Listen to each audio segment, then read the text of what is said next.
संत विगत सरिता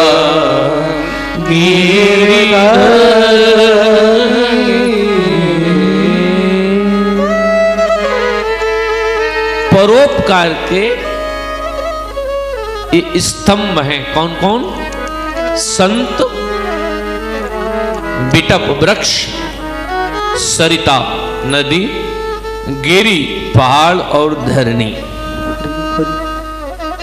लेकिन पांचों में ज्यादा और कम कौन है? नदियां बहुत काम करती है। नदियां न हो तो हम न हो, वृक्ष न हो तो रोटी तो सिलेंडर से बना लोगे, लेकिन अंतिम संस्कार के लिए भी चाहिए। अभी बिजली काम नहीं कर रही है तो आखिरकार वीटप के बिना काम नहीं चलता। पहाड़ हर रूप में हमारे मदद कर ही रहे हैं। लेकिन एक बात समझ में नहीं आई, संत का इतना बड़ा प्रयोग नहीं है। संत से और चीजों का ज्यादा उपयोग है, लेकिन फिर भी तुलसीदास जी ने प्रथम संत को रखा। क्यों रखा? या तो तुलसीदास जी संत थे इसलिए शायद बड़ाई कर दी हो? नहीं, तुलसीदास जी से किसी ने पूछा कि महाराज ये सब इतना उपकार करते हैं, फिर संत को ही इतना क्यों बड़ाई दी? तुलसीदास जी ने कहा, संत बिटप सरिता गिरिधरणी, धरती, वृक्ष, नदी, पहाड़ और संत ये हैं। लेकिन ये चार तो कृपा तब करते हैं जब जीव इनके पास चल के जाए। संत तो जीव के पास चल के आकर कृपा करते हैं, जाओ न जाओ वो स्वयं कृपा करते हैं आकर। ऐसे ही देवर्षि नारद, देवर्षि नारद रो रहे हैं कि ये स्त्री को दुख क्या है। देवर्षि नारद ने उसे पूछ लिया, आपका परिचय? पास में गए तो हैरान हैं, अनेक स्त्रियां इसके आगे पीछे बैठी हैं। दो बूढ़े पुरुष बिल्कुल वृद्ध हैं, जीर्ण हैं, वो पड़े हुए हैं और वो तरुण स्त्री रो रही है जो नारद जी को बुलाया था। नारद जी पूछते हैं आपका परिचय?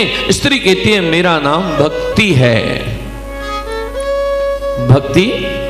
हाँ बाबा मेरा नाम भक्ति, और ये मेरे पुत्र हैं ज्ञान और वैराग्य। मेरा जन्म हुआ दक्षिण में, मेरा जन्म हुआ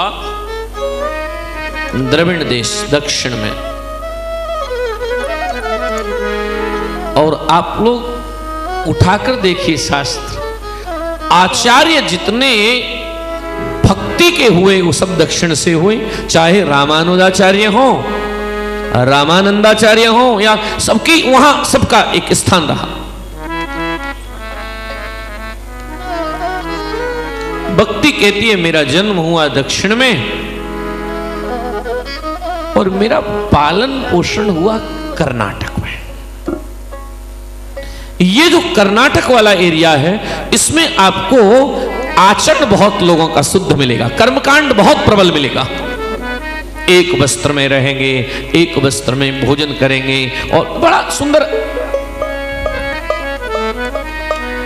भक्ति कहती है कुशित कुशित महाराष्ट्र, कहीं कहीं में महाराष्ट्र में भी देखी गई, लेकिन गुजरात में आकर में जीर्ण हो गई। कारण भी कुछ और नहीं, कांचन लोभ। बहुत लोभ भक्ति नहीं करने देगा और बहुत काम भजन नहीं करने देगा।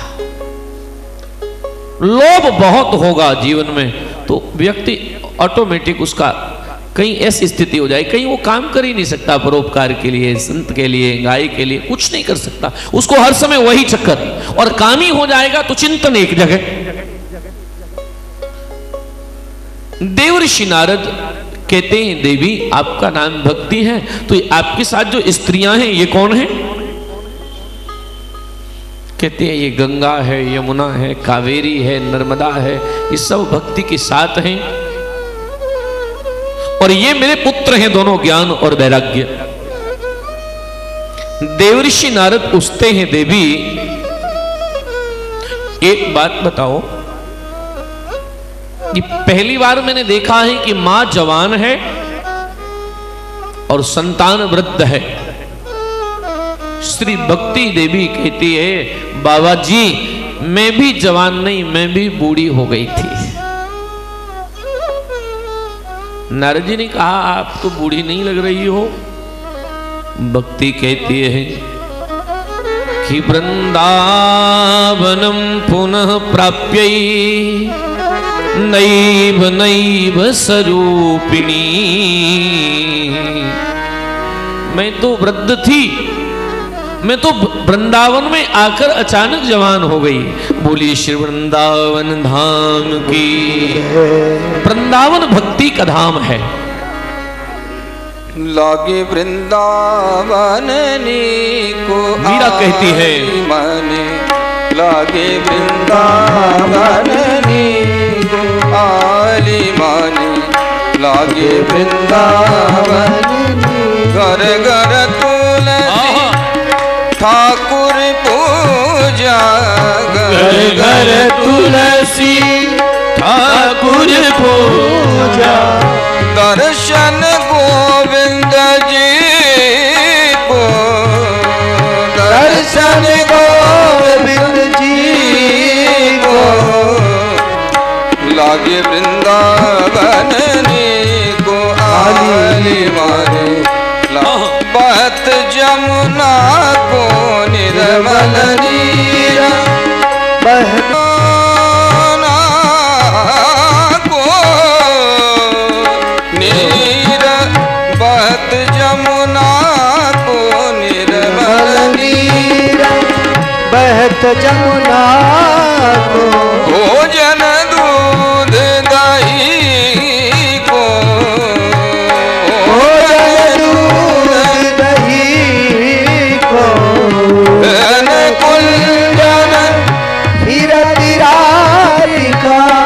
शबद सनत मुरली लागे वृंदावन को आली माने, लागे वृंदावन रति को भजन बिना नरती को, लागे वृंदावन को आली माने, लागे वृंदावन वृंदावनी को आगे वृंदावनी को आली मारो, लागे वृंदावनी। वृंदावनम पुनः प्राप्य नैव नैव स्वरूपिणी। श्री वृंदावन की ये विशेषता है।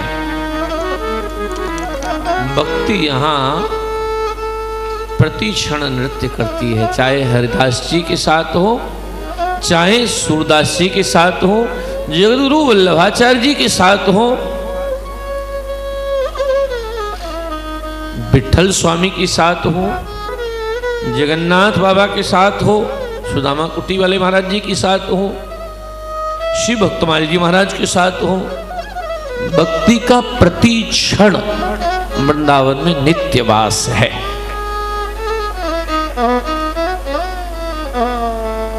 इसलिए तीन स्थान भक्ति के लिए सबसे उपयुक्त माने गए। श्री धाम वृंदावन, श्री अयोध्यापुरी और रघुकुल चूड़ामणि भगवान श्री राघव की लीला स्थली श्री चित्रकूट धाम। ये तीन धाम भक्ति के लिए सर्वश्रेष्ठ हैं। यहां आते ही ठाकुर में मन अपने आप लगने लग जाता है। इसलिए तुलसीदास जी महाराज चित्रकूट बहुत आते थे। मैं अभी चित्रकूट जब कथा करने गया तो मैं तुलसीदास जी गांव गया, पास में भी है वहां से, लेकिन फिर भी तुलसीदास बाबा बहुत आते थे चित्रकूट। तो एक बार तुलसी बाबा को किसी ने पूछ लिया, बाबा आप चित्रकूट बहुत जाते हो। तुलसीदास जी ने बड़ी सुंदर बात कही। तुलसीदास जी ने कहा, भैया तुमने सांप और नेवले की लड़ाई देखी है? किसी ने देखी हो, मदारी पर नहीं, अरण्य में जंगल में किसी ने देखी हो, तो उसमें एक बड़ी सुंदर बात है।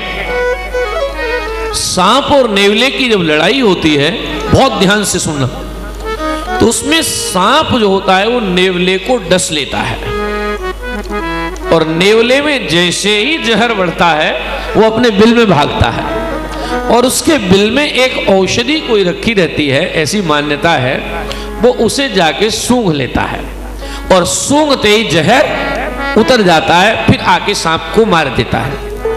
श्री तुलसीदास जी कहते हैं यही बात मेरे ऊपर लागू है। और तुलसी जी दोहावली में बोले कि भव भुजंग तुलसी नकुल, ये संसार जो है ये सांप है। और तुलसी रोक रोक कर कहते हैं कि ए भव भुजंग तुलसी नकुल, दसत ज्ञान हरि लेत, चित्रकूट एक औषधि जो मैं सूंघत हो सचेत, चित्रकूट एक औषधि जो मैं सूंघत हो सचेत। हाँ? तीन धाम श्री अयोध्या में वृंदावन की बात बता रहा था, चित्रकूट की बताई और अयोध्या जी की सुनिए। अयोध्या जी के लिए भगवान स्वयं कहते हैं अति प्रिय मोही यहाँ के वासी, अति प्रिय भगवान का विमान वनवास के बाद घूम रहा है अयोध्या के ऊपर, और भगवान का विमान जब घूम रहा है तो भगवान स्वयं कहते हैं अति प्रिय मोय,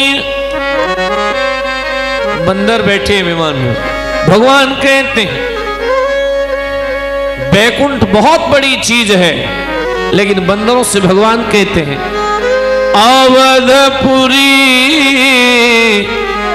सम प्रिय नहीं सोहू, मुझे अयोध्या जितना बैकुंठ भी प्यारा नहीं है।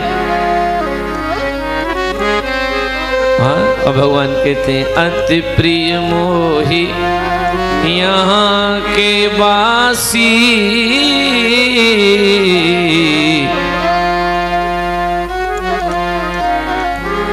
और ये जो सरयू मैया दिख रही है ना, भगवान बोले या मजनते बिन ही प्रयासा, मम समीप पावई नरवासा, मम समीप पावई नरवासा।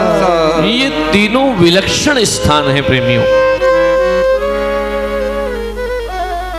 इनका कोई, इनकी कोई बराबरी कर ही नहीं सकता। श्री भक्ति महारानी कहती है नारद जी से, बाबा वृंदावनम पुनः प्राप्य नैव नैव स्वरूपिणी, यहां आकर में जवान हो गई, लेकिन पुत्रों को कोई लाभ नहीं हुआ। देवऋषि नारद बैठ जाते हैं और देवऋषि नारद वहां 5 मिनट तक भक्ति के पुत्रों के लिए कीर्तन करते हैं, क्योंकि कलिकाल में कीर्तन में बहुत शक्ति है। देवऋषि नारद वहां कीर्तन करते हैं और कीर्तन करके बार बार समझाते हैं रे रे ज्ञान प्रबुद्ध वैराग्य प्रबुद्ध, लेकिन एक भी नहीं उठा। तो देवऋषि नारद भक्ति से एक बात कहते हैं, घर घर तेरी करूं प्रतिष्ठा, मन में हो तू उदास नहीं, ऐसा जो मैं ना कर पाऊं तो हरि का सच्चा दास नहीं, ऐसा जो मैं ना कर पाऊं तो हरि का सच्चा दास नहीं। ऐसा देवऋषि नारद ने कहा है। वीणा लेकर देवऋषि नारद यहां से पुनः विरमण के लिए तब पहुंचे हैं बद्रिकाश्रम, और आज पूछ रहे हैं ब्रह्मा के पुत्रों को कि बताइए ना कुछ। और साधु कौन है? बोले जो दूसरे की समस्या, दूसरे के कष्ट से जिसका हृदय दुखी है वही साधु है। अरे नारद जी का भजन तो बहुत बढ़िया चल रहा था, उन्हें कौन जरूरत थी चक्कर में पड़ते, लेकिन बहुत दुखी है। देवऋषि नारद बहुत दुख में हैं। ब्रह्मा के पुत्रों ने देवऋषि नारद को कहा है कि ज्ञान का यज्ञ करते हैं हम लोग, और देवऋषि नारद श्रोता बने हैं। जो देवऋषि नारद एक क्षण कहीं रुक नहीं सकते,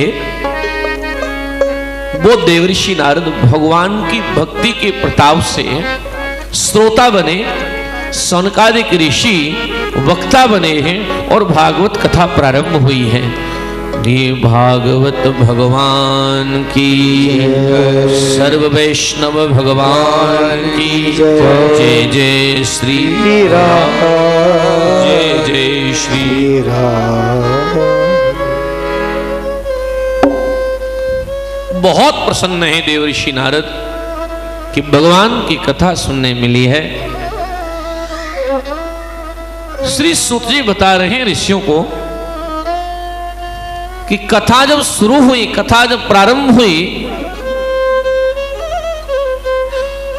7 दिन की कथा में ज्ञान और वैराग्य सबको सुख मिल गया। इसका अर्थ क्या है? भागवत की कथा जो चित्त लगाकर सुने तो ज्ञान, वैराग्य और भक्ति तीनों प्रदान होते हैं। 9वें स्कंद में सुखदेव जी महाराज से परीक्षित ने एक प्रश्न किया है कि भगवान बाकी तो सब ठीक है, पर एक बात बताइए कि भागवत में ये बताया जाता है इनके ये हुए, उनके ये हुए, उनके ये हुए, उनके वो हुए, इसका क्या अर्थ है? सुखदेव जी महाराज परीक्षित को बताते हैं, राजन इसका अर्थ है कि जीव समझ ले कि इतने इतने धुरंधर और बड़े बड़े लोग जब यहाँ नहीं रहे तो हम लोग भी जाएंगे, इसलिए इसे सोचकर धर्मोपार्जन करे। धनोपार्जन नहीं, धर्मोपार्जन। खूब भजन करे, जितना हो सके। 4 काम अपने आप करने पड़ेंगे: अपना भोजन, अपना भजन, अपना विवाह और अपनी मृत्यु। इनको कोई दूसरा नहीं कर सकता, ये खुद ही करने पड़ेंगे चारों काम। इसलिए माला भी खुद ही करनी है, भजन भी खुद ही करना है। ज्ञान, वैराग्य और भक्ति तीनों को पूर्ण आश्रय मिला है। श्री सूत जी महाराज यहां एक उपाख्यान सुना देते हैं। भागवत की कथा कैसी है? एक श्लोक गा दिया।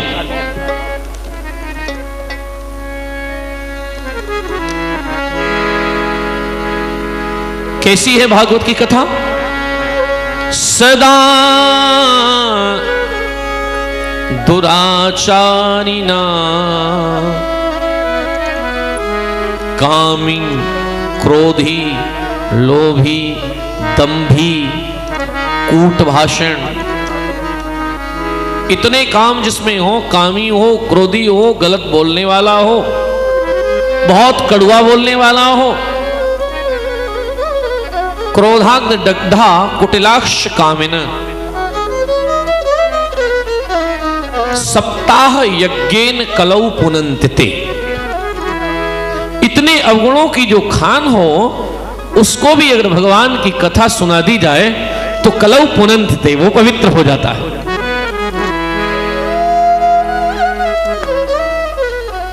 कहा कोई प्रमाण है, कोई हुआ आज तक?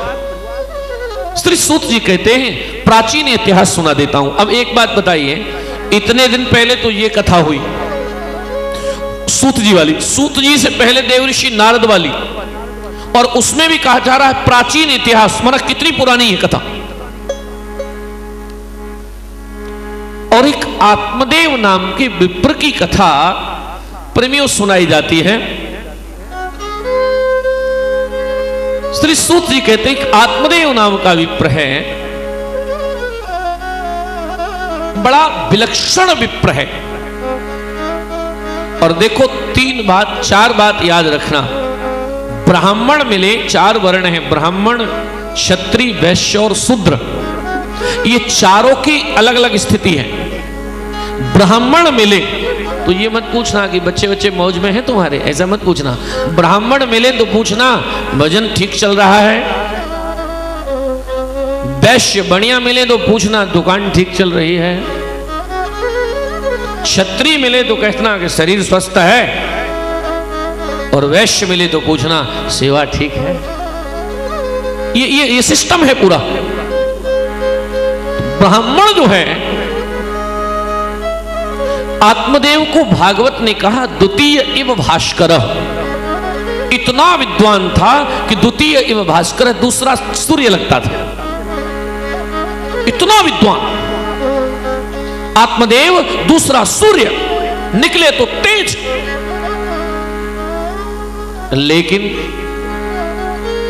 ईश्वर का विधान है, आप इतने लोग यहां बैठे हो, आज तो बड़े कम लोग हैं, कल से शायद आ जाएंगे।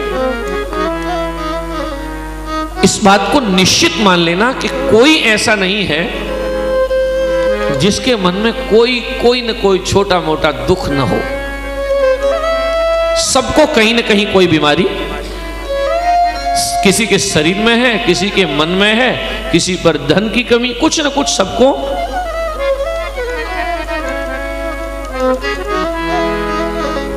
आत्मदेव इतना विद्वान है, सब कुछ है, पर भागवतकार कहते हैं एक बड़ी समस्या है। क्या?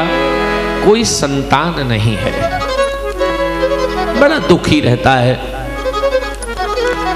विदुर जी ने तो महाभारत में कहा है कि जिनके संतान हैं वो बड़े दुखी रहते हैं, और जिनके नहीं है वो और ज्यादा दुखी रहते हैं। सुखी तो कोई नहीं है। आत्मदेव बहुत दुखी हैं, और दुखी होकर आत्मदेव एक दिन मन में ऐसा भाव आ गया, कुछ कह दिया होगा किसी ने। पत्नी थोड़ी कड़वा बोलने वाली थी, विचारवान नहीं थी, विवेकवान नहीं थी। आत्मदेव ने कहा प्राण त्याग दिए जाएं।